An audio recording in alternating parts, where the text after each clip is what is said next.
Bonjour à tous, moi c'est Guillaume et tu es bien sur la chaîne Objectif Lune. La semaine dernière a été particulièrement intéressante. Certains membres de la boussole nous ont chauffé sur Asterdex qui nous a fait une dinguerie. Certains ont fait très gros multiples en quelques jours, ça fait plaisir et merci à eux. Pour info, ce type de token est pour ma part particulièrement difficile à graffer. J'ai peu de data et sur de toutes petites time frames, c'est beaucoup trop volatile et il y a énormément de bruit. Du coup, c'est rarement pertinent. Nous sommes aujourd'hui le lundi 22 septembre. Nous allons nous concentrer sur le graphique du Bitcoin. On enchaînera avec le BNB, le token de Binance. Et pour finir cette vidéo avec le hype. Je t'invite à me laisser en commentaire le prochain token que tu voudrais que j'analyse pour mercredi. On le mettra ensuite au vote dans le canal Objectif Lune, dont je te laisse le lien en description. Avant de passer sur l'analyse du Bitcoin, faisons un tour rapide du marché. On peut voir que l'ensemble des cryptos sont dans le rouge aujourd'hui, ça saigne fort. BTC régresse de 2,45% et s'échange à 112 844 $. ETH suit la tendance et recule de 6,68% à 4 187 $.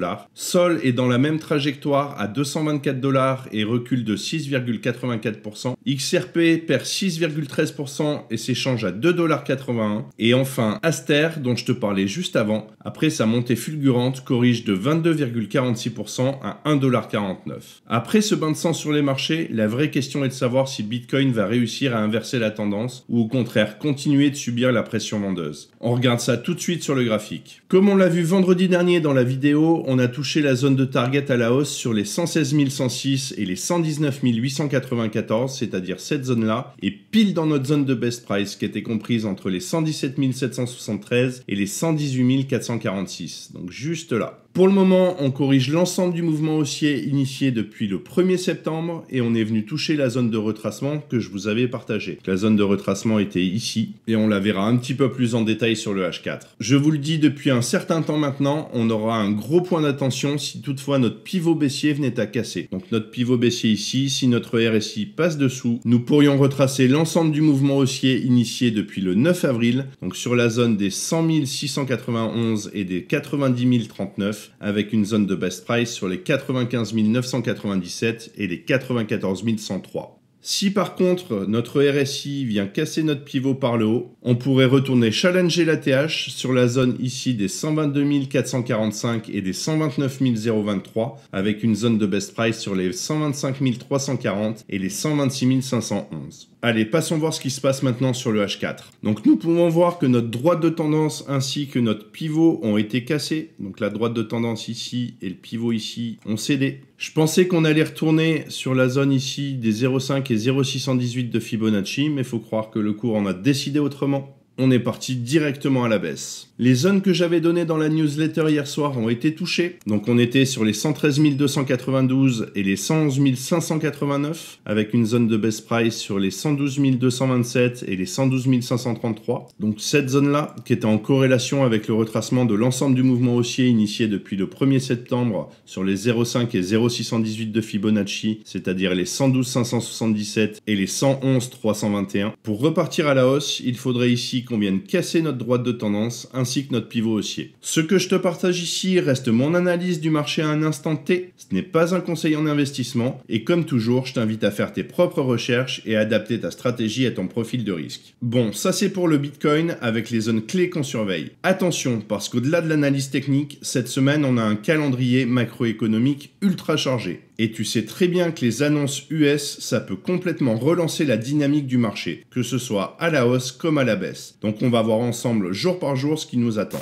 Mardi, on attaque direct avec les PMI manufacturiers et les services pour le mois de septembre. C'est un indicateur qui permet de voir si l'économie américaine ralentit ou si elle continue de tenir la route. Mais le vrai rendez-vous, c'est à 18h35 avec le discours de Jérôme Powell. Tu sais comment ça marche, une phrase de travers sur l'inflation, les taux ou la croissance, et ça peut déclencher des mouvements violents sur les marchés. Mercredi, c'est un peu plus calme, mais on surveille quand même les ventes de nouvelles maisons. C'est un bon thermomètre du marché immobilier américain, et vu le lien direct avec la politique monétaire, ça reste une donnée à suivre. Jeudi, par contre, ça risque d'être une journée intense. On aura les chiffres du chômage hebdomadaire, la balance commerciale et le PIB du deuxième trimestre, les commandes de biens durables et même les ventes de logements existants. Bref, un vrai feu d'artifice de statistiques qui peut amener énormément de volatilité. Et pour finir la semaine, vendredi, on aura les revenus et dépenses des ménages, un indicateur super important pour mesurer la santé de la consommation américaine. Mais surtout, on surveillera l'indice Core PCE, l'indicateur préféré de la Fed pour suivre l'inflation. C'est probablement la statistique la plus importante de la semaine. On terminera avec le Michigan Consumer Sentiment, histoire de savoir si les ménages américains restent confiants ou s'ils commencent à se serrer les dents. En résumé, on a une semaine ultra chargée où la macro peut vraiment dicter la direction du marché. On restera attentif sur le discours de Powell mardi et sur le Core PCE vendredi. Entre-temps, prépare-toi à avoir pas mal de volatilité. Et on enchaîne tout de suite avec le graphique du BNB. On peut voir que nous avions une divergence qui s'était installée ici sur le RSI et ici sur le prix, et que dans la logique, nous aurions dû avoir une fin de mouvement haussier et une correction sur la zone des 715 et des 750. Donc le RSI ici est venu passer au-dessus de notre pivot. Nous avons une continuation haussière et du coup un effacement de la divergence. Comme vous le savez, c'est le marché qui décide, à nous de nous adapter à lui. Notre divergence est dans ce contexte décalé, donc au lieu d'être ici, elle se décale ici. Et vu qu'on a une continuation haussière, nous pouvions aller chercher les targets sur cette zone-là. Donc sur les targets comprises entre les 1000 et les 1105, avec une zone de best price comprise entre les 1046 et les 1065. Zone qu'on est venu toucher juste là. À cet instant, un dernier plus haut est tout à fait jouable dans la zone de best price. Donc c'est tout à fait possible qu'on vienne chercher un petit peu plus haut ici. Et ce n'est qu'à la cassure de notre pivot baissier ici que nous pourrions corriger l'ensemble du mouvement haussier initié depuis le 22 juin, donc sur la zone des 771 et des 824. Mais allons voir ce que nous donne le H4. À cet instant, nous pouvons voir sur le RSI et sur le prix que nous avons une divergence ici, que notre droite de tendance est sous pression et qu'on vient juste de rebondir dessus, et que notre pivot baissier n'est pas très loin de casser. Si le RSI vient passer sous notre pivot ici, dans ce cas-là, nous pourrions retracer l'ensemble du mouvement haussier initié depuis le 4 septembre sur la zone des 935 et des 963. Pour le moment, je n'ai pas assez d'infos pour pouvoir le corréler avec une prolongation de Fibo. Donc concrètement, si on résume, à cet instant, il est tout à fait possible d'avoir un dernier plus haut dans notre zone de best price. Par contre, si c'est notre pivot baissier qui lâche, dans ce cas-là, on pourrait aller chercher la zone des 963 et des 935. Si tu aimes ce type de contenu et que ce n'est pas encore fait, pense à liker, à t'abonner à la chaîne et à activer la cloche pour ne rien manquer de mes prochaines vidéos. Je te laisse tous les liens utiles juste en dessous dans la description. Et passons maintenant sur le graphique que vous avez choisi sur le canal Objectif Lune,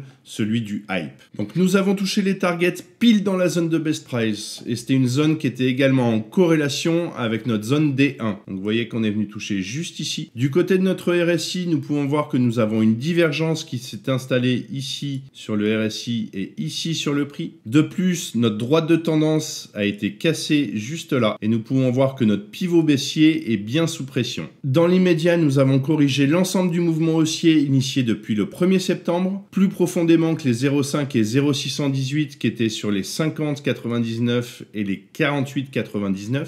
Donc les 0,5 et 0,618 de Fibonacci, à savoir que cette correction peut aller jusqu'au 0,786, donc c'est la zone des 46,15. Si notre pivot baissier venait à casser, nous serions alors sur le retracement de l'ensemble du mouvement haussier initié depuis le 2 août, c'est la zone qu'on est venu effleurer juste ici, donc sur les 47,51 et les 44,68. Passons maintenant sur le H4 pour voir ce que ça donne. Donc on retrouve bien ici notre divergence sur le prix et sur le RSI, ainsi que notre droite de tendance qui a cassé ici, ainsi que la cassure de notre pivot à ce niveau-là. Et on peut voir également que la chute est plutôt brutale et sans aucun retracement. À l'heure actuelle, il est tout à fait possible que la chute continue dans la zone des 0,5 et 0,618, c'est-à-dire les 47,51 et les 44,68, donc sur cette zone-là, pour ensuite avoir un retracement de l'ensemble du mouvement baissier initié depuis le 18 septembre, donc ici sur les 53,48 et les 54,89. Donc on pourrait avoir quelque chose dans ce style-là pour aller chercher des targets beaucoup plus basses, qui pourrait nous amener du coup sur la zone des 42,79 et des 35,40 avec une zone de best price qui serait comprise entre les 39,54 et les 38,23. Rien de sûr pour le moment, il faudrait que notre pivot haussier casse ainsi que notre droite de tendance. Si on résume, la baisse pourrait continuer dans la zone des 47,51 et des 44,68 avec une possibilité de descendre sur les 0,786, c'est-à-dire les 40,67. Tant que nous n'aurons pas cassé notre pivot haussier, la tendance restera baissière. Voilà, je pense qu'on a fait le tour pour aujourd'hui. Si on résume, la tendance est clairement baissière. On a quelques annonces comme le discours de Powell mardi et le corps CPE vendredi qui pourraient faire bouger les marchés. Donc on restera très vigilant. Sur ce, je te souhaite une très bonne semaine et comme toujours, prends soin de toi et tes cryptos. Ciao!